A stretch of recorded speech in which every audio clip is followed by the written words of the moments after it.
Ladies and gentlemen, thank you for joining us. And Alhamdulillah, thanks God. Uh, this Wednesday, we already have our class, one class before the end of the January. And for those who are Muslim, I invite you to start our class by reciting Basmalah, Bismillahirrahmanirrahim. And then Sensei already uh, uh, describe and explain with us how the structure of the article, and then he already start with the introduction, and we will continue our class for this Wednesday, one class before the end. So this is the end class of our joint class this semester, and then on the next Friday we will have a seminar of that. Thank you to Prof. Peter John Warner from Tohoku University and the support of Bolt. And without further ado, I'd like to invite Prof. Peter. Prof, time is yours. Okay, thank you for joining me today. Today I'm going to talk to you about writing style and grammar. The main objective of scholarly writing is to have clear communication. And therefore, we can do this by presenting ideas in an orderly and concise manner, which is what I've talked about in the past in the organization. So, there's different ways that we can do this. One is the tone of our paper and how it comes across to the reader. Will convey certain points about our work and also create an interesting dialogue or engagement with the reader so that we can communicate our ideas more effectively. So, precise, clear word choice and sentence structure also contributes to this importance of our work. So what I'm going to talk to you today is about 4 qualities of effective scholarly writing, and the scholarly writing will deal with the writing continuity, flow. We'll deal with the conciseness,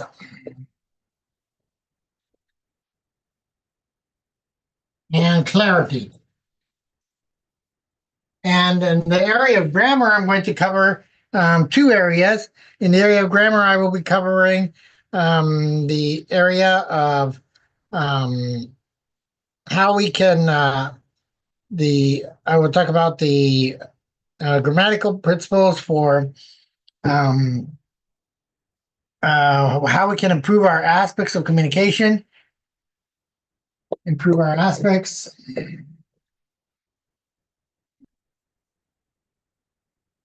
And I'll also talk about how we can make it more effective through the type of grammar we use.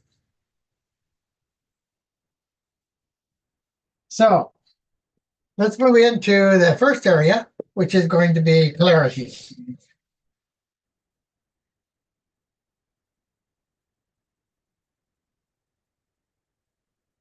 So the first area, which is I'd like to talk about, is continuity and flow.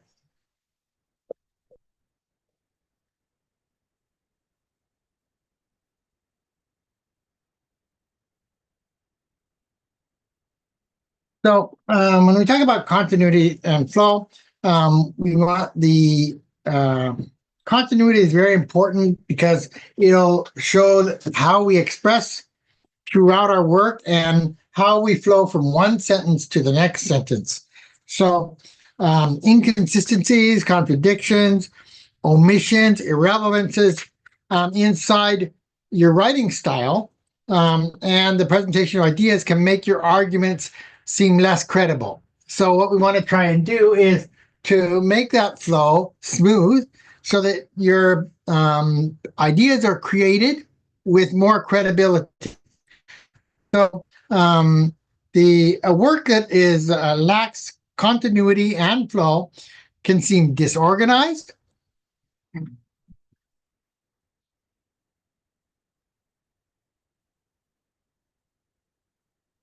are confusing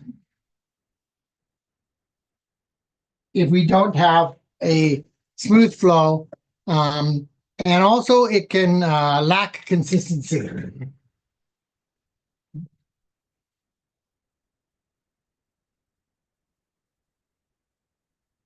So we want to try and make sure that we have a smooth flow in our paper.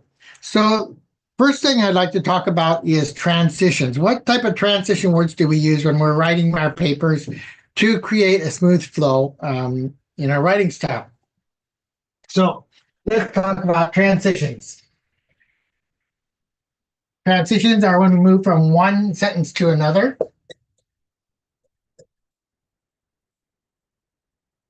Transitions.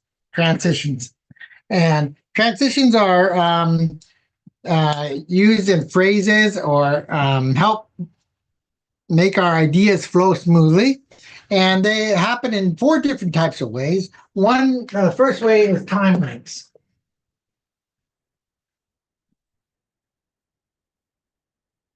So what type of words do we use in time links to try and connect our sentences? What adverbs do we use? So they could be used with words like, let's see, use a black here. Then, next, next, after, while,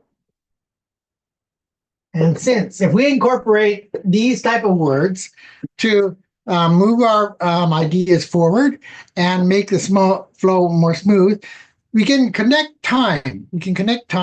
And make the chronological order of our ideas inside our paper more understandable and make it more credible. Likewise, we have cause-effect words, cause-effect links.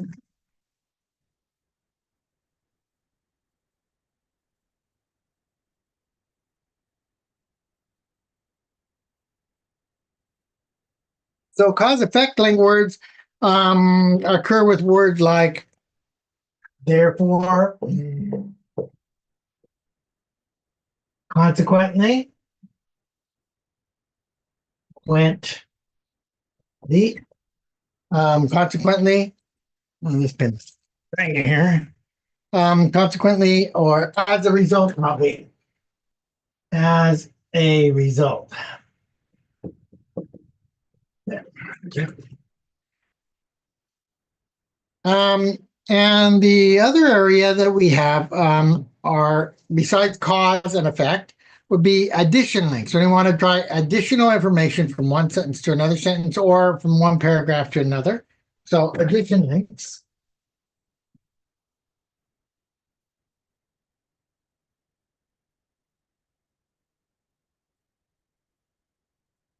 And addition links are used in words like in addition,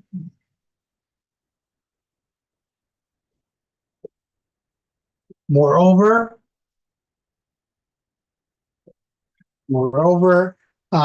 we might use furthermore.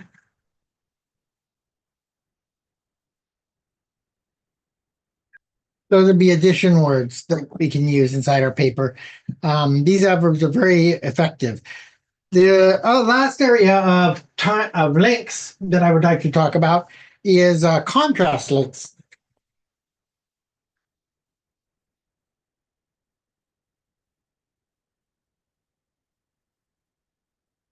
Contrast links are used in words like that,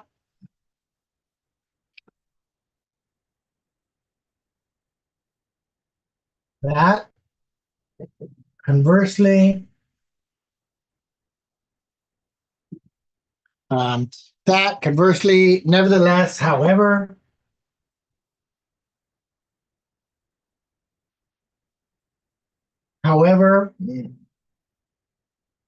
And probably although.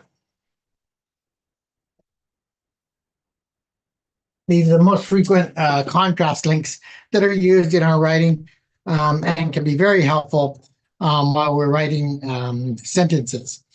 So the other thing these are the four areas of transition words. Now I'm going to move on to the area of noun strings. Noun strings are very important inside our writing also.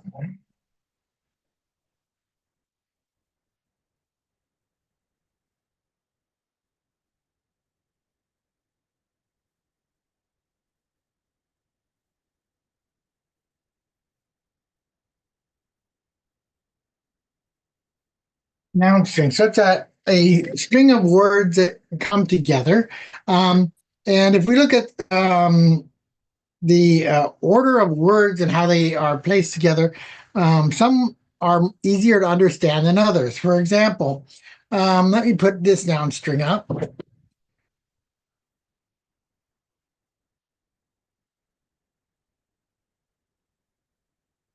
Skinfold test. Skinfold test. Body for percentage. Body for percentage. Percentage. Examination.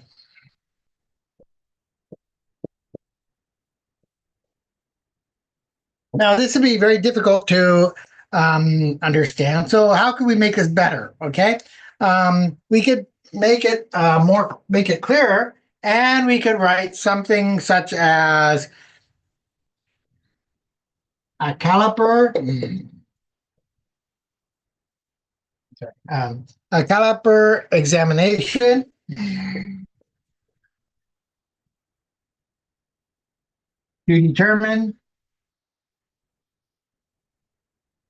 To determine body fat percentage.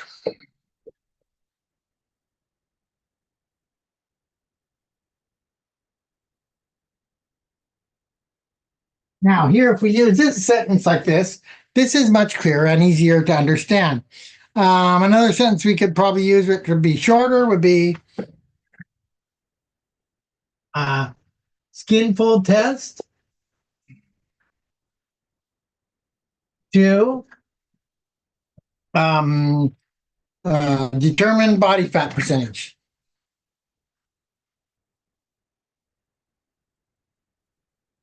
Body fat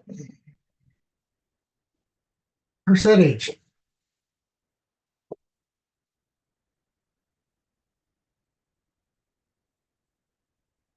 So this is a very active way to clearly open. Another way would be, let me give one example. Determinate of body fat. Determinate of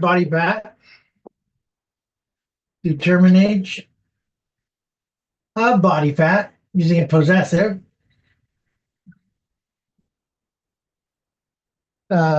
Determinate of body fat percentage using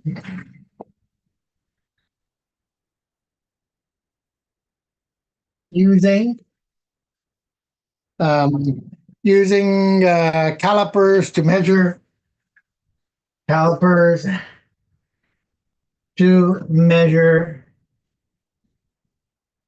skin thickness.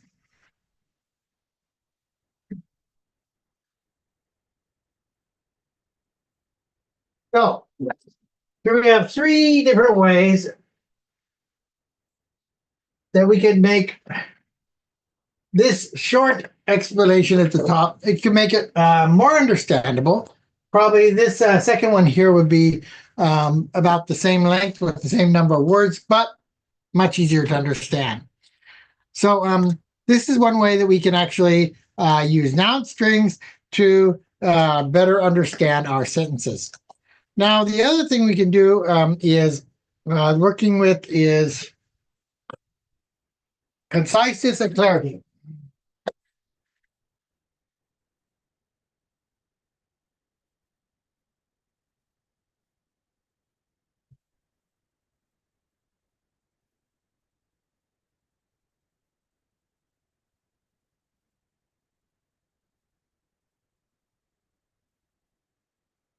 And clarity. Conciseness and clarity. So here we say only what is necessary inside our inside the writing. We try to use as shorter phrases as possible.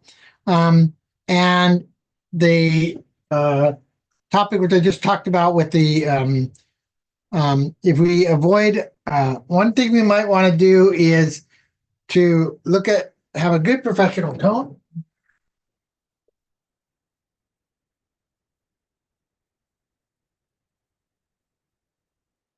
Try to keep the tone professional. And also we'd like to carefully use our words to have the intended meaning. Make sure our words that we use inside, because they're clear, have the intended meaning.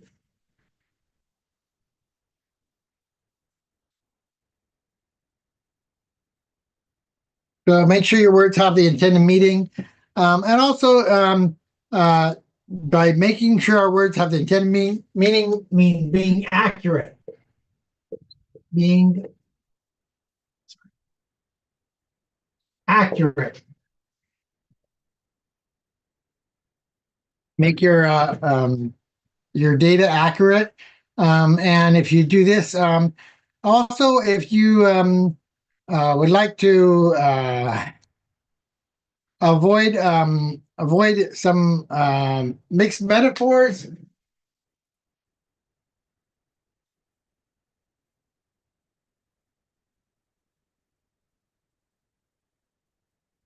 avoid mixed metaphors that have a vague meaning. And so if you can avoid those, like a theory representing one branch of a growing body of evidence, we would like to try to make the words have a meaning of outstanding or remaining. So try to get the best, try to avoid metaphors that when you're writing academic papers. The next area I'd like to move on to is wordiness or redundancy. This is commonly seen inside papers. And if we can reduce the wordiness and redundancy, then we can actually make our paper better.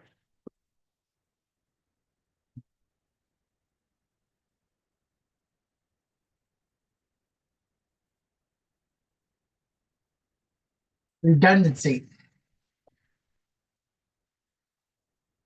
saying the same thing over again, So let's say here, they were both alike in this sentence. You don't need the word both. They were alike, not they were both alike. A sum total. You don't need the total, the sum. You can erase it. So this could just be deleted. 4 different groups saw. Sometimes we try to add extra words.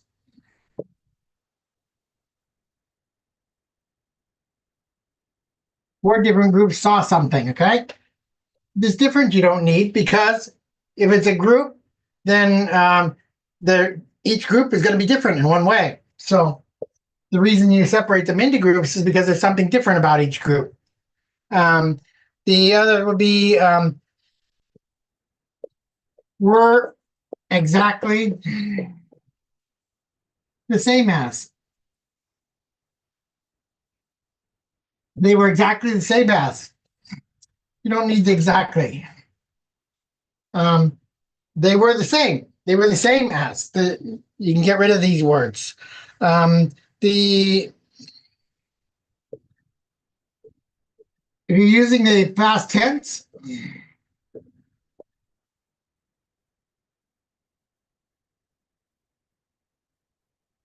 has been previously found. Has been means in the past. Found is in the past. So you don't need to say previously, because it was found in the past. So therefore you can just has been found. Has been found. This is the way we can shorten our words and make them less wordy. So these are some examples of wordiness and redundancy. We have many, many more. Small in size, You can get rid of size. Just say small. It's small, not small in size. One and the same. One and the same, you can get rid of one and. Just say they are the same. They are the same. In close proximity to. In close proximity to. If it's a proximity, it is close. So you don't need to say in close. You just say in proximity to. In proximity to. Unanimous. Completely unanimous. Unanimous means everybody. You don't need to say completely, meaning everybody. You can just say it's unanimous instead of saying it's completely unanimous. So adding these extra words does not add anything to your sentence or make it clearer or more concise. So if we delete these words and make our sentences shorter, we can actually trim down our essays so that they can fit the word order, the amount of words that we need probably for our essays, because some papers have a limited number of words that we can use to actually express ourselves. So these are ways that we can do this. The next section that I'd like to talk about and how we can improve efficiency in our writing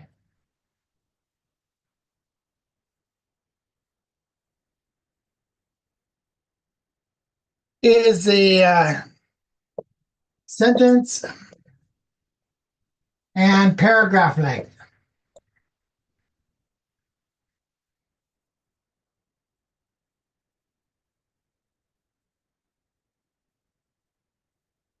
Well, there is no specific rule about how many sentences you put in a sentence or what the paragraph length for, or what your minimum number of words you should have inside a sentence are.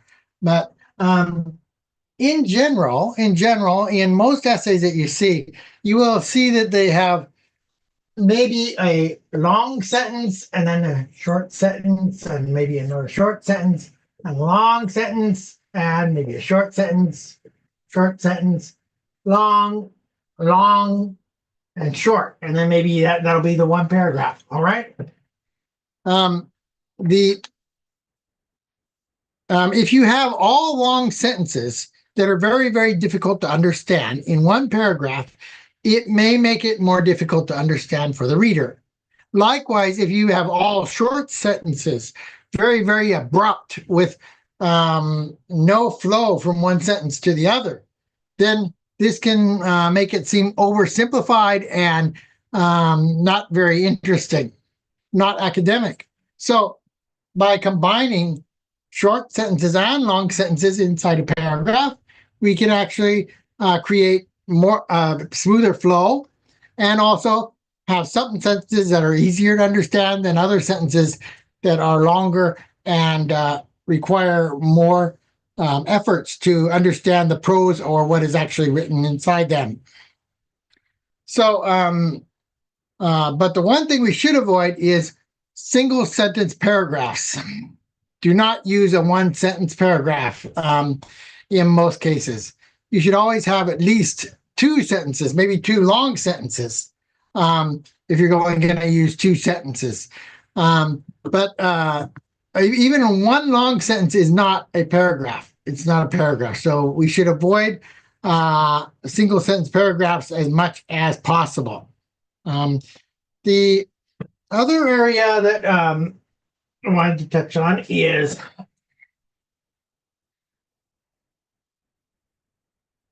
so that's what with sentence and paragraphs. The other section is tone. So what do we mean by tone? We have a form or the content that we are actually writing to try and make it be creative with literal writing, and not make it dull. We can use certain words and different ways to make our sentences more interesting. So it could be used with using more active voice. If we use more active voice, our ideas come more directly. Where if we use a passive voice, the ideas have more distance and we are looking at them from a different perspective. So the tone is also very, very important. Contractions or colloquialisms.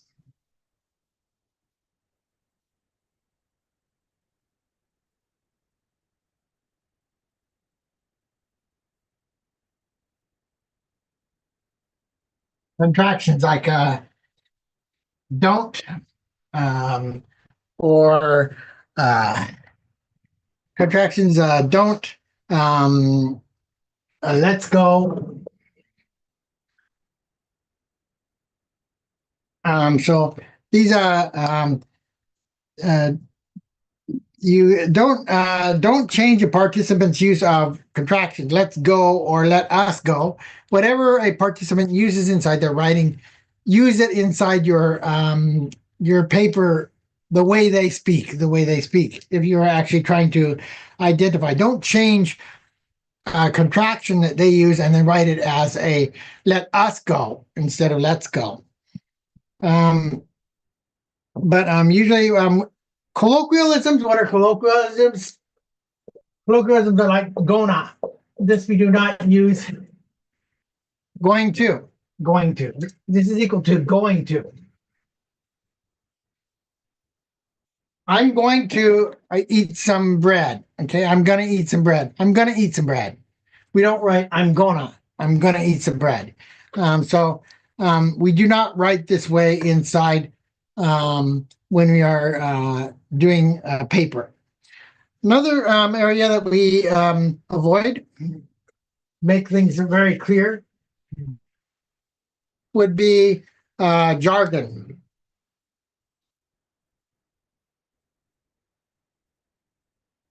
Jargon is a area of like, say we say,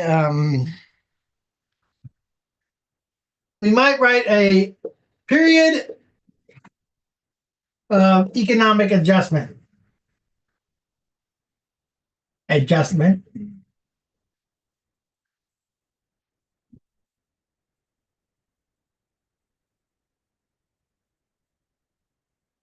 Where an economy is going through a difficult time.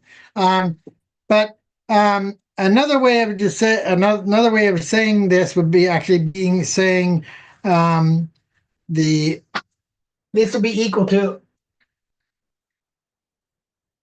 recession. Recession. This is jargon because you're using a long phrase of words to actually just refer to what you could say with one word, which is very easily understand.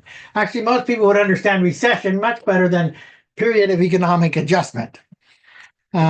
So avoid jargon such as period of economic adjustment, which would be a phrase which is only used by an economics professor, but recession is very commonly used by all people who are working in business or other areas. The other thing we should try to do is have logical comparisons.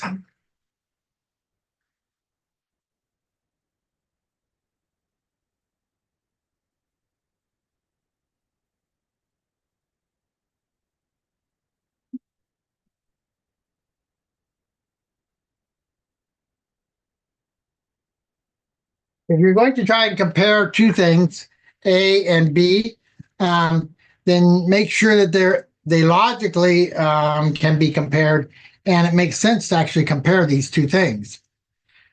Another thing we have is called anthropomorphism. Anthropomorphism. Anthropomorphism. What is anthropomorphism? Okay. Morphism. It's when you're using words in a way that they cannot be used. For example, let me say, let's see. Let's use this sentence.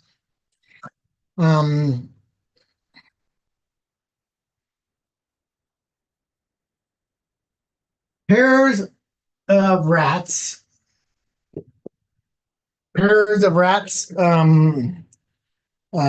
So here with their cage mates, okay?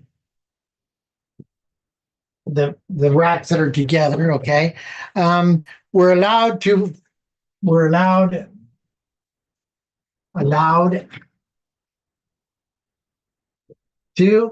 forage together, meaning they were allowed to move around together. All right, if we write that inside our paper, this is correct. This is correct because we're talking about pairs of rats. Now, you could not change this and say, you could not say rat couples were allowed to forage together. If we did this,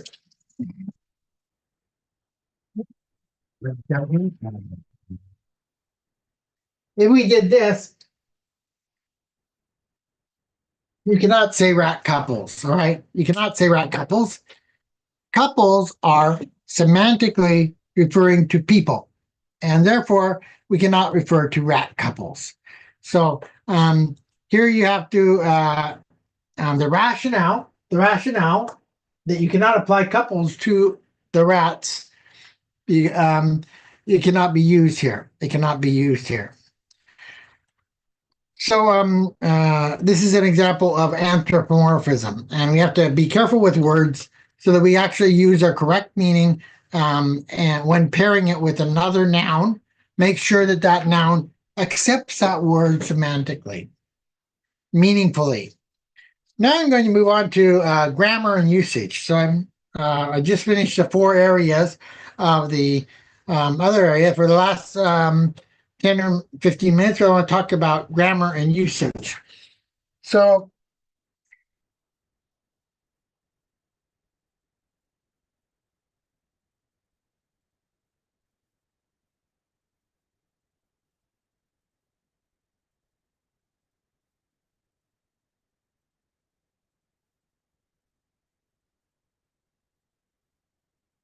here I'd like to talk about a few areas that we have. First of all, verb tense. We have 2 types of tenses, 2 types of verb tense that we use to express ourselves. We have active and passive voice.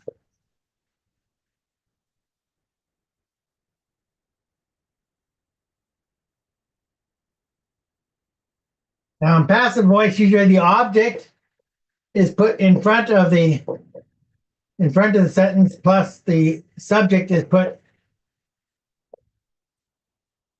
It's followed by the subject. It's followed by the subject. Where in the active form, we usually have the subject followed by the object. This form is more direct. It's shorter. And it's clearer in many cases. And for this reason, we usually try to use more active sentences inside our essays and writing. Then we use passive sentences. However, passive sentences are, passive voice is also very important. And we do need to use it more in some type of papers, scientific papers, mathematical papers. Those would probably require more passive voice. Where if you're talking about more socialistic studies or of people or psychology, then you might have the active voice emphasized over here. So the use of active and passive voice is very important, especially when we're doing abstracts. If we're doing abstracts, abstracts are used mostly all active voice because we're trying to be very direct in an abstract, very concise, very clear, and therefore at the most, we might have only 1 or 2 passive voice sentences inside an abstract. Mood.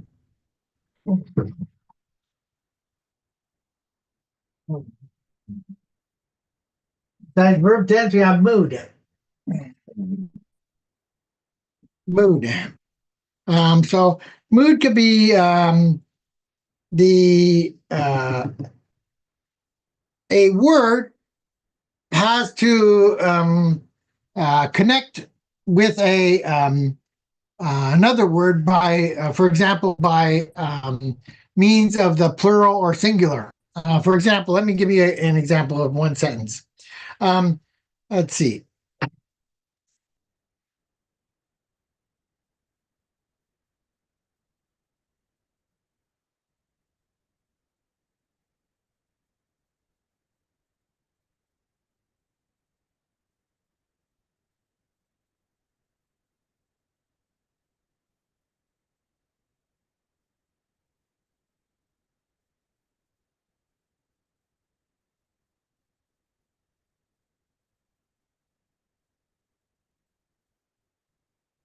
This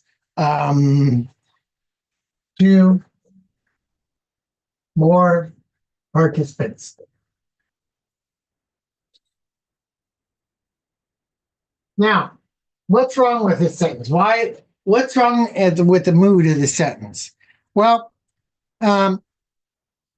is this is in this sentence we'd say this is correct. This is correct. There's nothing wrong with it. If we said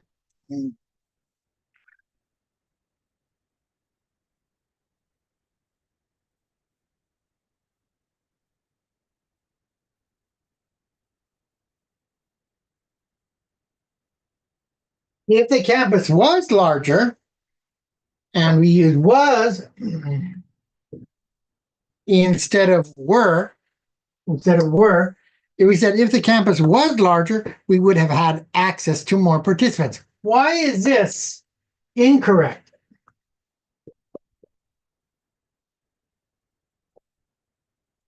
Academically, why is was here incorrect? Well, because a campus is not in fact larger. Okay, the writer is only wishing it was larger. The writer is wishing it was larger, so therefore we cannot use was here. It'd have to be were, because it is not. It is not larger. So he wishing it were larger. He wishes. The only thing he can do is wish it was larger, but it is not larger. So therefore you cannot use was here. Was cannot be used. This is one of the ways in which mood is implied when we're using words relating to the mood of what we are actually writing. The other area that we have a lot of mistakes is subject. This is probably one of the most frequently seen mistakes is subject verb agreement. Subject verb agreement. So we could say the singular and plural is probably one of the best examples here. The percentage of correct responses.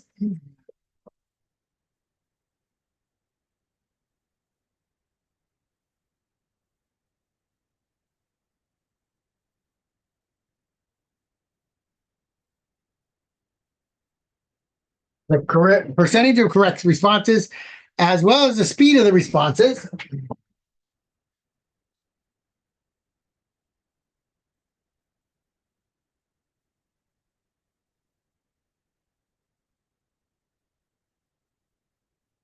Responses of a person, as well as the peer responses, increases with practice.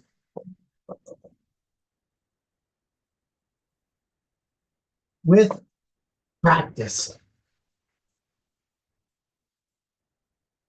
Okay. Now here, this is correct. Increases is a verb. Increases is a verb. Increases has to match with the noun. What is the noun? The percentage of correct responses. The percentage of correct responses, it's a percentage. It's one clear percentage. So therefore it you could not say the percentage of correct responses as well as the speed of the responses increase with practice. This is not correct, okay? You cannot say increase with practice because in agreement-wise, the noun, this percentage of correct responses is in the percentage. It's referring to the percentage. And a percentage is one, the noun requires a plural, an S added on at the end of this area. The same thing happens with collective nouns.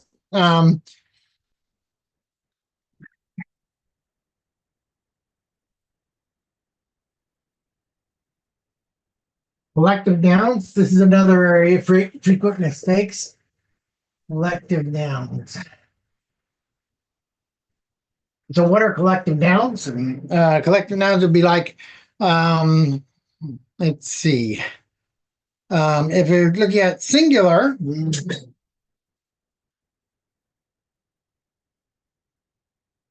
might have the number of people in the state is growing.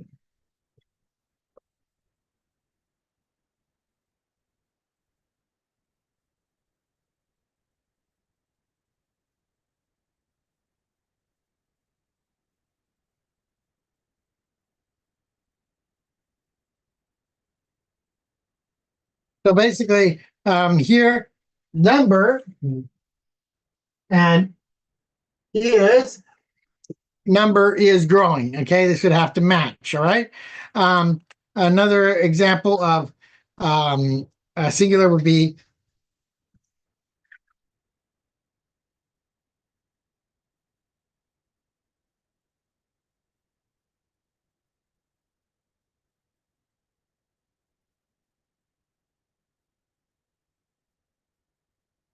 the pair was. Pair was in the cage. Okay. A pair of animals was in the cage. So here they would have to match. If you have a plural, let's say plural, I'll give you one plural. A number of people. The number of people are watching.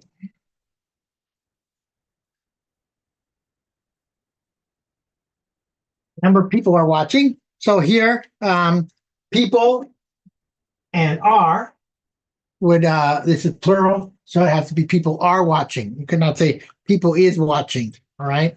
People is watching. So plural in context, and singular in context. Subject-verb agreement is very important in our writing. The other area is pronouns. Pronouns.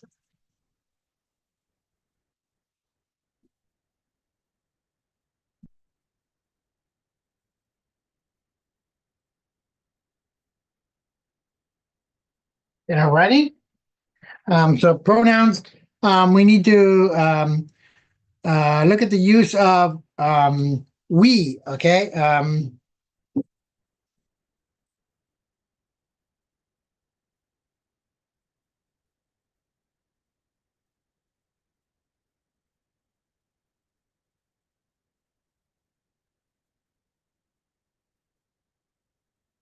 If you are using we, make sure that we is inclusive of other people who you're actually talking about. If you're writing a paper by yourself and you're the only one who had assessed something, then you'd say I, okay? Or you use a passive form and explain it how you did an assessment.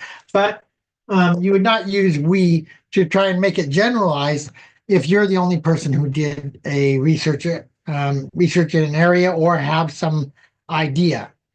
So you need to be very careful about the use of we. The editorial we,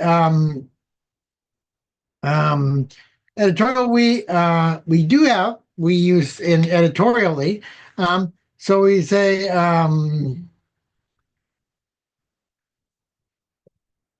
instead of editorial, we could say like psychological researchers. Psychological researchers typically study decision making.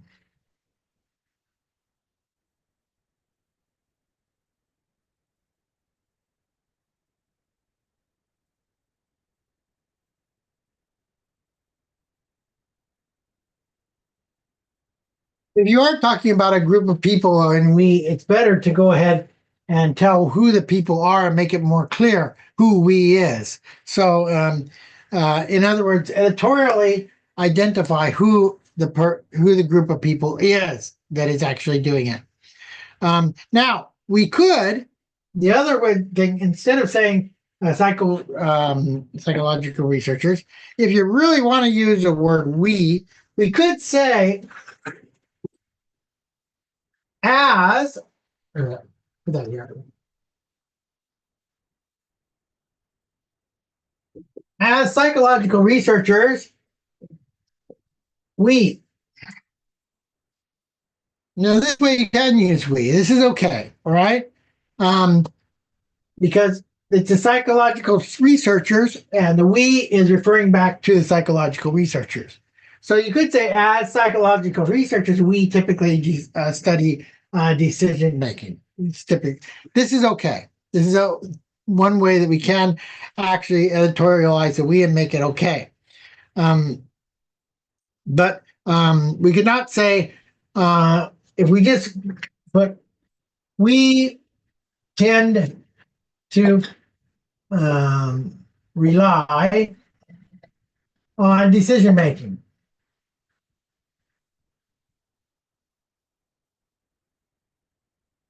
Right? If you just have this generally put inside your paper with no clear evidence of what we is actually referring to, you're including the reader and everybody, and you should not do this inside an academic paper. So be very careful with the use of we. Be very careful with the use of we. The other thing we need to be careful on is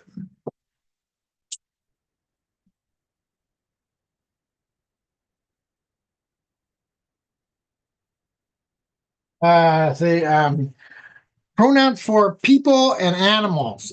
Pronouns for people and animals. Okay, so we have the students who completed the task.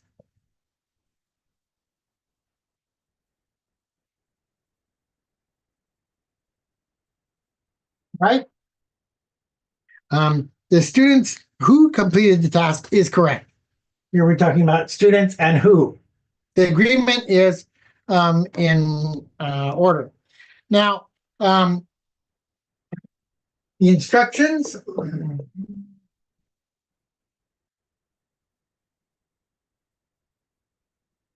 that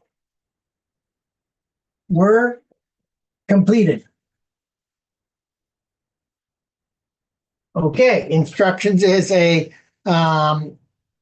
an object or it's a piece of paper with something on it that actually would be able to connect correctly. Now, if you would say,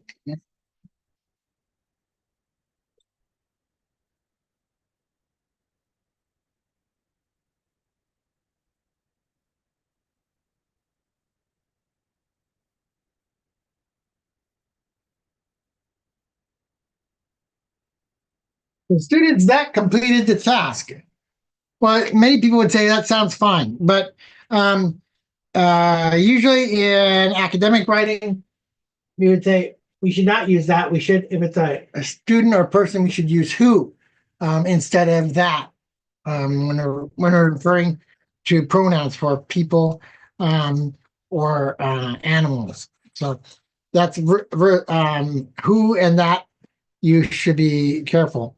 Also, the use of who or whom, we need to be careful with that. I'm not going to talk about or show specific examples, but how we use who or whom is um, is very careful. So check your grammar on the use of who or whom.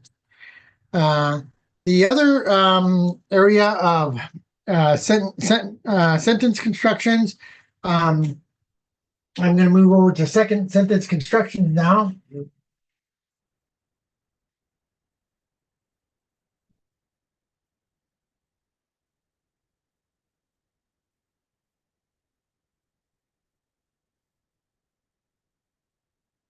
So the areas you should watch very carefully is your subordinate conjunctions, as I talked about earlier.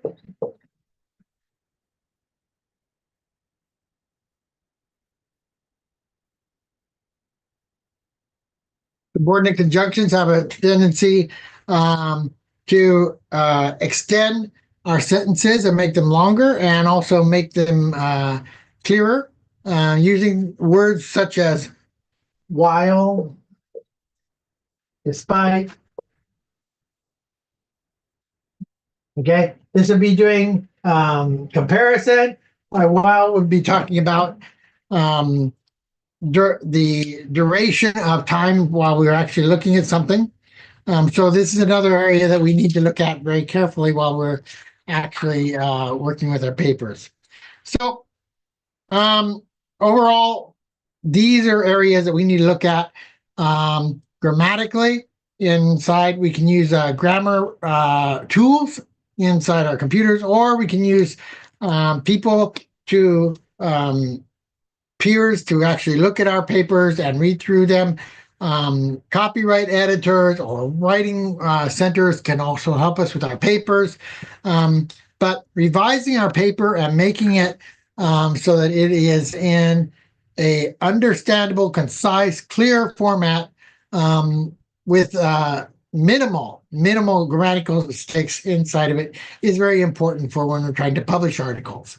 And so that's what I wanted to talk today about, the strategies for improving our writing using grammar, and talking about the ways we can make our paper more fluent through the writing style that we use. Thank you very much. Yeah, thank you, Sensei. The presentation from Sensei is about how to make it our paper could be understandable by the reader. One more things, actually somehow it is easy for the reader if we write like a direct message or a direct sentence. Compare to indirect sentence and make it some kind it will be not understandable. One more things, that the continuity of the message, continuity of the content will be a good one. And then if we want to lengthen the information, we can make it like conjunction. Ladies and gentlemen, thank you for your kind participation during this one semester of joint class from November to January this week. And then we will have one more class with the end of our class, and then we will be have like a seminar. And thank you very much. And then the topic for the seminar is language teaching in Asia. Yeah, thank you to Prof. Peter. Thank you to everyone. And then see you